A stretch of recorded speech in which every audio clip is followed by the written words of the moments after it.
Hello, video, Wagam Castle, part 2.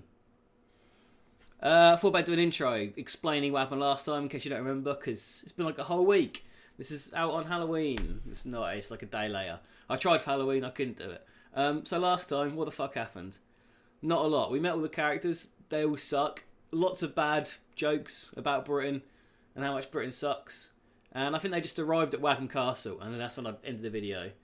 So, yeah, maybe the second part's going to be a bit more crammed, because we just done the intro last time, but not a lot happens, it's just the highlights. Alright, let's just get into the video. Just one more thing before we start this video, I can't be fucked to learn any of these fucking people's names, and I bet you can't either. So, I'm just going to run through what I'm just going to refer to these fucking idiots as. We've got main guy, we've got main girl, we've got hat man, we've got other guy, we've got other girl, we've got old guy, or sometimes glasses guy, depends how I'm feeling, and witchy woman. Side note, main girl is called Amy Quick in real life. And that's funny. I don't know why, it's just funny. Right, let's get into it. So Hat Dude does a thing that always works out well in horror movies. He wanders off on his own to check his fucking cameras for some stupid reason. And this man, who's been a paranormal expert, as a job for a while now, gets so fucking spooked that he can barely talk. That's like his character for the rest of the movie. He's so spooked he can't do anything anymore. And the thing that spooks him is kind of interesting, to say the least.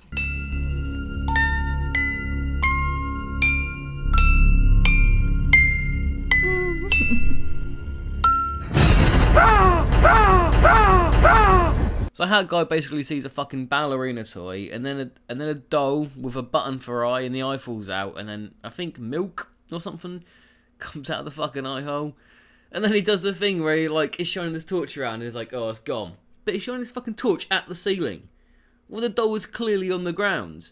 I can't help but think the fucking doll is still there, and he's just shining his torch at the ceiling, going, well, I think it's disappeared, and it's literally just right there in front of him. He just can't fucking see it anymore. And then Hat Guy reveals why, after years of being a paranormal investigator, one fucking doll with a button eye and like milk in its face or some shit, like spooked him so bad he could barely talk. And it's because he didn't realise that ghosts would be fucking sad and upset. Like, what ghosts aren't fucking sad and upset? How is this a revelation to a fucking ghost hunter? Did he really... What happy ghost has he seen? What the fuck is he talking about? All I felt was anger, bitterness, injustice. And that's what scared me. And then other girl gets her own spook scene, washing the toilet, and I have no reason to talk about this. The only reason I brought it up is because of this scene.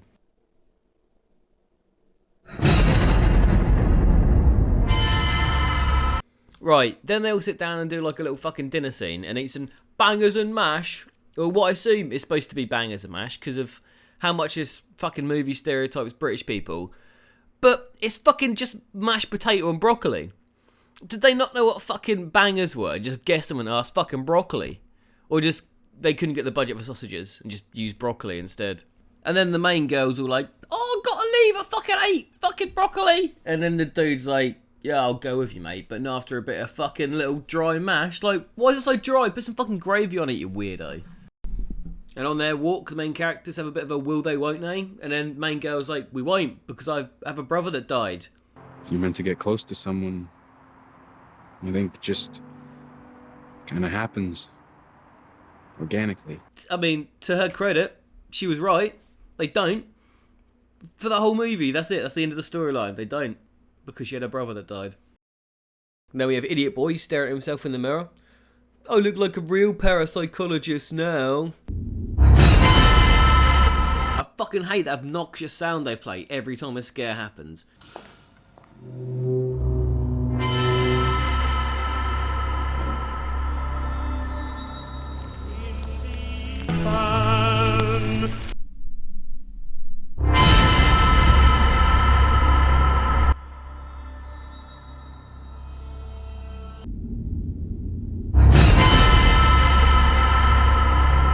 It's bad enough they do the crescendo scare, you know, they just play a fucking loud noise and Instead of trying to actually scare people, just make them jump and they get startled by a loud noise. They do it in the worst way possible with this fucking nails down a chalkboard fucking sound. And they do it so fucking often.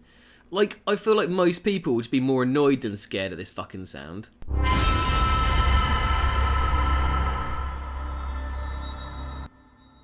So, back to it. Sorry, bit of a fucking sidetrack there. Idiot boy, having seen a ghost in the mirror, walks outside and just looks around for a little bit.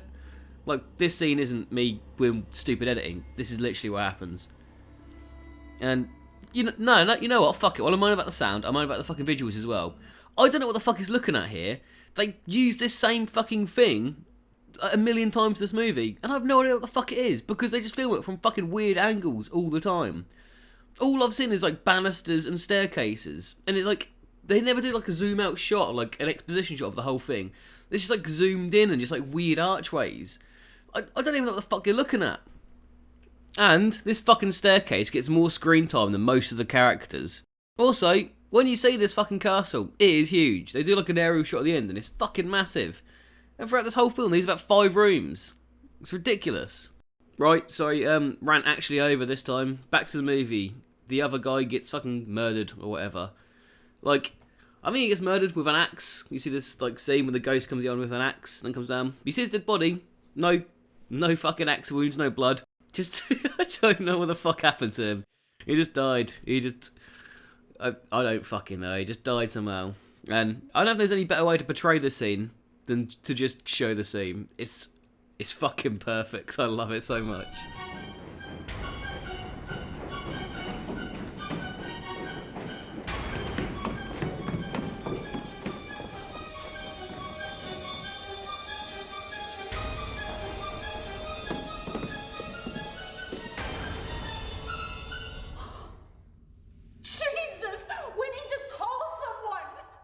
No signal here.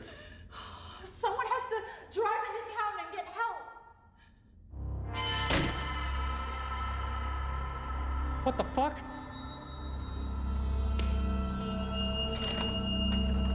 They won't let us leave. Fucking quality stuff. Just stellar everything in that clip.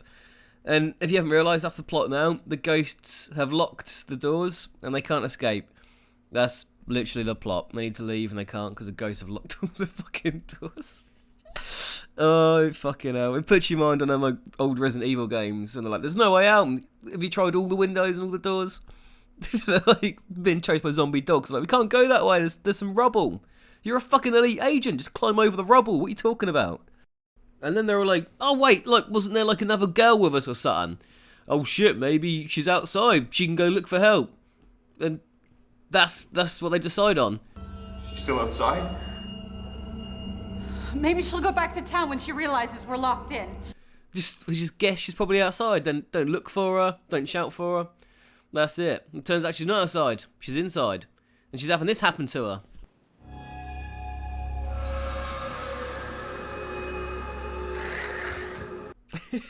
Fuck it. Oh, I'm sorry, but I mean, what the fuck is that? It just kind of smushes her face against the window. And I think she died from this because she's not in the rest of the movie. Died from being smushed against a window. Or maybe we don't see her again because she's still there. The ghost has just kept her pinned there against the window.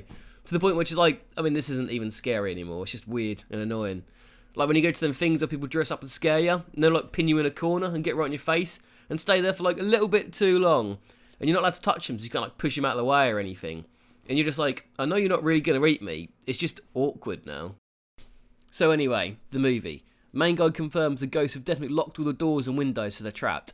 All we've got up here are bars on the windows and locked doors. We tried to break them down, they won't budge. Then the old guy says there might be a secret tunnel that leads to a vault and then outside. And the old woman's like, the ghosts are going to try really hard to keep you out of that vault. So the ghosts will just lock the vault door then. Like they've locked all the other doors and put you in this situation. And that leads us into what might be the most brutal scene in movie history. The plan of action now is to look for a door or whatever to the vault to get out of the castle. But they all decide to leave Hat Guy on his own to watch the equipment. For no reason. All the equipment he's got is ghost detection equipment. We're well past that at this point. We know there's ghosts. We know they're blocking the doors. Why try and detect them? It's such a fucking waste of time. So there's a demon in my house. I'm going to ask it a question. Let's ask it why it's a demon. just because. And then Hat Guy's all like, what about the other girl? Is she still outside? And they all go, no, she's probably dead because we left her on her own. We'll see ya, have fun on your own. And then just leave.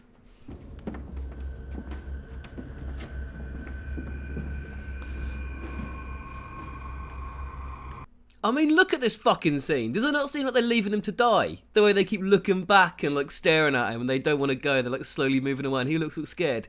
It looks like he's sacrificing his life or something. It looks like they all know he's going to die and so does he. So, then there's this montage of the search party being made to live out their worst fears. And it's cut with fucking Hat Guy checking his ghost equipment and being like, yep, there's definitely ghosts here. And then this happens to him. It's fucking quality, isn't it? Like, he just kind of wriggles under a table. He just kind of looks like he just shuffles underneath there. He's like barely moving his arms and his legs are like, I don't know, doing like a little jig. They're not really trying to kick off a ghost. I assume that's what's happening. He's being dragged by a ghost. He's not putting up a lot of fight, is he? Just like a little bit of a dance, just a little bit of a wriggle. They must have known it was silly as well, because there's a fucking laugh track behind it. I mean, it's from the previous scene, like the witch hunter guy's just fucking laughing and then it bleeds over, but come on, man. You added a laugh track to a man's death. It's literally like a sitcom. Now, if you think these stupid, confusing, and completely avoidable deaths can't get any worse, wait until you see this one.